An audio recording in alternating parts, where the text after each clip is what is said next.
Investors are naturally drawn to forecasts from analysts in the hope that these experts can accurately predict the future. While these forecasts can lay out the potential for a company, they aren't always reliable. I'll now tell you why. So there's two main types of forecasts from analysts who work for stockbrokers or investment banks. First is the earnings forecast, which is likely to have been calculated using guidance from the company in question. Well, if not, the company may get in touch with the analyst once they've issued the forecast to point out anything they may have got wrong in their assumptions. Now, the second forecast is a price target, namely the price at which the stock could hit over the following 12 months, according to the analyst's calculations. I would suggest that price targets are probably less reliable than earnings forecasts.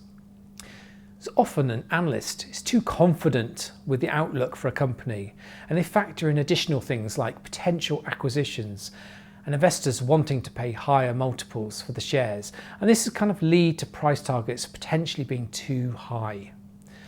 Analysts can be over-optimistic and slow to recognise when something has gone wrong, and equally they can also be over-pessimistic and blind to signs of improvement for companies that have experienced quite a lot of negative news. And then there's the general issue of analysts not wanting to upset companies, particularly if they're corporate clients. So many smaller companies only have one analyst writing research on their stock, and so there's a risk of bias and wanting to satisfy the client. Now, while all that sounds a bit negative, there are some good reasons why you should still pay attention to broker forecasts. So the market uses earnings forecasts to measure the appropriate value for a stock.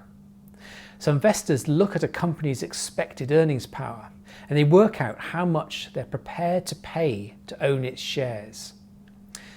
So in order to make that assessment, they need to have some guidance on potential earnings. Of course, one source of this comes from analyst forecasts. So analysts build financial models that forecast a company's growth and potential profitability. They look at sales rates, costs, opportunities, threats and more to get a sense of underlying growth trends. The earnings forecast can also factor in predictions for where the economy might be headed, what might happen to currencies, and other factors that could influence a company's growth. A framework called MiFID II has made it harder for retail investors to get hold of analyst notes, as there's tighter restrictions on who can read them. Now that's led to proliferation of research notes that are commissioned by the companies themselves. You may not get a buy, sell or hold rating on these research notes, but they often include earnings forecasts and can help to summarise the investment case in an easy to digest manner. And ultimately, anything that helps you with your research has to be a good thing.